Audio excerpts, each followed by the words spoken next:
This is chapter 3-3. This is recording number 4. Okay, so we want to talk about outliers, and I've used this term before. I use the example of if we were trying to figure out what everybody in the classroom's net worth was, and we figured it out, and we came up with a number, and then all of a sudden, Bill Gates or some other really rich guy walks in the door. It's going to throw everything off, right? Because all of a sudden he walks in the door, and then all of a sudden, on average, all of us are millionaires.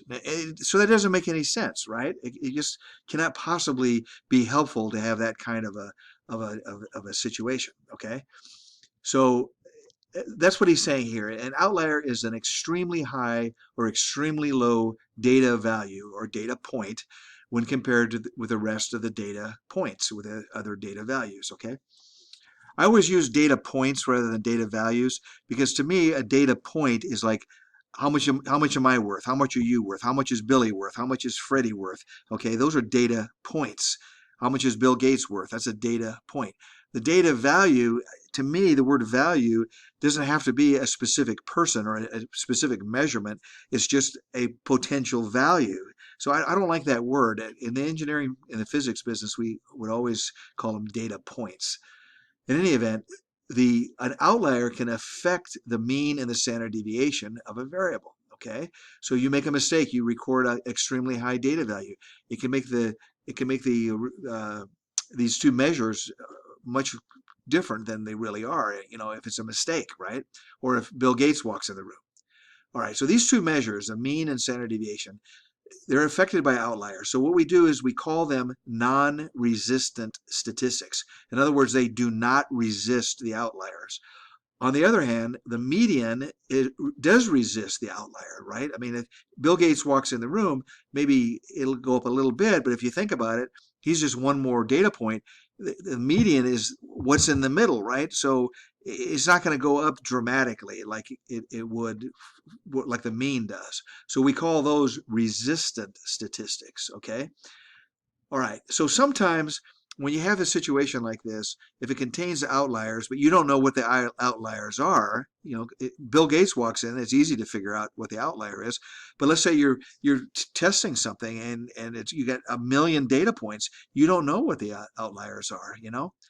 It's not clear just by inspection. All right, so what you have to do is you have to have some method for doing this, and there are several ways of doing it, but here's one method that this author is showing you. So I had this come up when I was in the engineering business. We were testing various targets for what's called the radar cross-section, and we knew that we had bad data, so we would find the outliers by doing something similar to this. So it's when you have bazillions and bazillions of data points, you have to have an automated way of doing it, and this is an automatic way of doing it, automated way of doing it. Okay, so it looks horrible. It looks like, oh my God, this is just ridiculous. I swear to you, it's not as bad as it looks. And I haven't lied to you yet. Okay, give me 1 second. Okay, so you arrange the data, you find the interquartile range, you multiply the interquartile IQR by 1.5. We'll see why in just a minute. Okay, and then we're going to do a little bit of manipulations. Okay. Okay, so let's take a look here. We got the outlier here, or we got the data here. Here's our data set. Okay, we look at this. We say, well, okay, here's a 5, here's a 6, blah blah blah. Boom, 50. That looks suspicious to me. 50 is twice as much, more than twice as much as the next highest guy. How could that be true, right? But we have to have a method for deciding this, not just by intuition. So it is suspect. Here's the steps for checking it.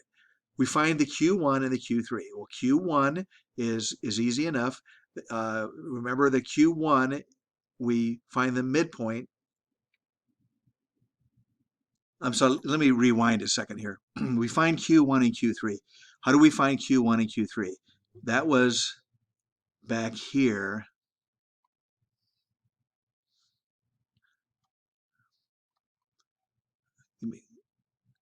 Okay, finding the data values corresponding to Q1, Q2, and Q3. All right, so you find the median of the data values. This is the Q2. You find the median of the data values that fall below Q2. That's the Q1, and so forth. It's really easy if you are doing it in real life. Trying to read this is really hard, but if you have the information right in front of you, it's very, very simple. Look at example 3-34, and it's not as hard as it looks. I mean, it's just, honest to God, it's just, you got to write it out, though. If you just read it, it's never going to make any sense to you. You got to write this out. Okay, so in any event, let's assume you know how to do that. Then we come back down here to find the outliers. So you find the Q1 and you find the Q3. Okay, so then the interquartile range is this, the delta, the difference between Q3 and Q1. So that's 11. Okay, so that's this range between, that's the interquartile range is how much is between Q2 and Q3. That's the interquartile range. It's between Q2. Let me show that to you graphically. Back here on this cartoon at the very beginning here that we had, I'm not sure what page this is, page 155. Okay, so Q3 take away Q1, that's this range right here. It's the range, or it's the difference between from here to here. That's the interquartile range. Okay, so that's what we're looking for, is this area from here to here. And the reason we want that is because, that's kind of a measure of this variability. Okay, and here we are. So that's our IQR. So IQR in this case is 11. So if that's a measure of the variability, okay, if we multiply that by 1.5, that gives us, a little more variability, okay, but it's still a measure of what we expect the data, the real data, to be, as opposed to the outliers. What we're saying here is, hey, you know what, 11 is kind of the range I expect, but let me give myself a little bit of wiggle room here. Let's be a little bit conservative, and let me say that instead of just being 11, I'm going to multiply it by 1.5. So that gives me a range of 16.5. Okay, so now what I do is I go to the Q3, which I figured out from up here, that's the 20, and I add the 16.5. That gives me 36.5, and then I subtract the 16.5 from Q1, which I found up here was 9. So 9 subtract 16.5 is negative 7.5. Okay, so now I've got a range here. I say to myself, or I got an interval, let's call it. I don't want to call it range because we use that word for other things. So I got this interval from negative 7.5 all the way up to 36.5.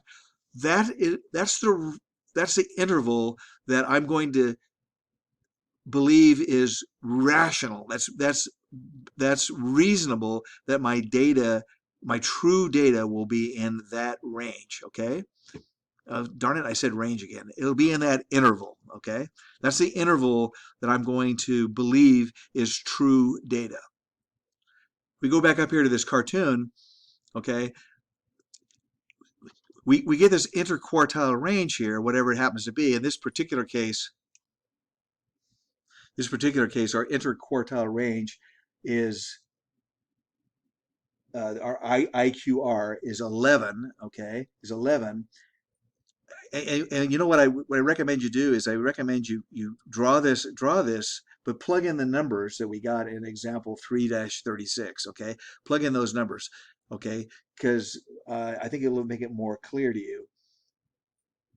So in this particular case, the Q1 is 9. So this is 9 right here. Q3 is 20. So we're going from 9 to 20. So between 9 and 20 is 11. So that's this range, that's this interquartile range here, this IQR. Then we're going to multiply that by 1.5. That gives us 16.5. That just gives us a little bit of, being very conservative here and saying, okay, I'm going to, give myself some extra, extra interval there. And then I take that 16.5 and I subtract it from this value here, which is 9. So 9 subtract 16.5 puts me all the way over here, gives me out of the data that I actually uh, observed. And then I'm going to take this guy here, the Q3, which is 20, and I'm going to add the 16.5. That puts me up to the 36.5. Okay. All right. So that's my range that I'm going to believe. From here, 36.5, down to way the heck over here. I'm going to believe that data. So I'm not going to believe if I'm up here at 50. That's too much. I don't believe it. I think that that's a mistake. So take my advice, draw this picture, plug in the actual numbers from this problem, and I believe it will make this whole thing a lot more clear, because this is a very, very confusing subject.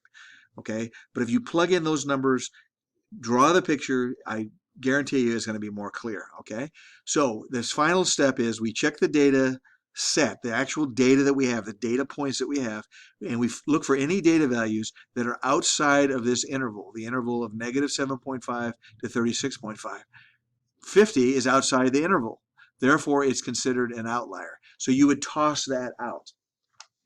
So if you were doing some sort of an experiment or some sort of measurement or what have you, trying to see if if a medication works properly or whatever, and you get somebody that's really, really vulnerable, or somebody that's very, very healthy or very robust, and you get an outlier type of a value, you want to toss that out, because that does not really reflect reality. Okay, and then here he explains why are these outliers? Okay, well, how does this happen?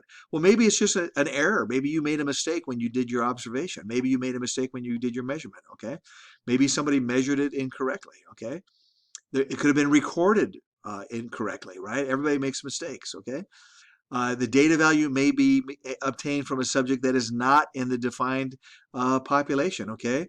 All right. So you're looking for some kids that are in the 7th grade, but it turns out that one of the kids was actually in the 6th grade, but he had special permission to attend the class. He's a real smart kid, so he got promoted, so to speak. An example in our own context, you may not be aware of this, but if you're a student here in California, from kindergarten all the way up to grade 12, you can enroll in community college classes. So in your classroom, there could be a kindergarten kid. There could be a 5-year-old in your class. So he's an outlier. He doesn't really fit in the desired class that we're looking for. Okay, all right. Okay, so it also could just be by random chance. There's no hard and fast rules, but usually they just toss them out. Okay, so now this procedure that we just went over, that's true for any distribution. However, if the distribution is a so-called normal distribution or some sort of a bell-shaped distribution, that makes life so much easier, because then what you do is you say, okay, if it's beyond 3 standard deviations, we're going to consider that to be suspected outliers. Okay, now why do we do that? What's the justification? We'll go back to the previous section, section 3-2, page 141 here, talking about Chebyshev's theorem, and then we talked about the normal rule. Okay, if it's bell-shaped, 3 sigma, 99.7% of the data is going to be in the interval x bar plus or minus 3, not 3 sigma, 3s. Okay, so 3 standard deviations plus or minus 3 standard deviation, 99.7% of the data is going to be in that interval here, between here and here. Okay, so obviously if you're outside of that range or outside of that interval, is very, very suspect. That's the justification for it. Okay, so what you'll hear people say all the time is they'll say, in the engineering business, they'll say, well, that's a 3 sigma case. What they're talking about is that's a 3 standard deviations. Engineers aren't very good at this math stuff, so they'll say sigma when they really mean S, 3 standard deviations. All right, but that's the concept. Okay. All right, so that's the end of section 3-3. As always, I know you don't have time to do all these exercises, but look at the exercises, come up with some good examples that make sense to you, okay? And as always, the homework is always the chapter quiz. As far as section 3-4, that's kind of outside the syllabus. I might make a video about that later on, but for right now, I'm not going to make a video. So 3-3, that's the end of chapter 3. Thank you very much. See you next time.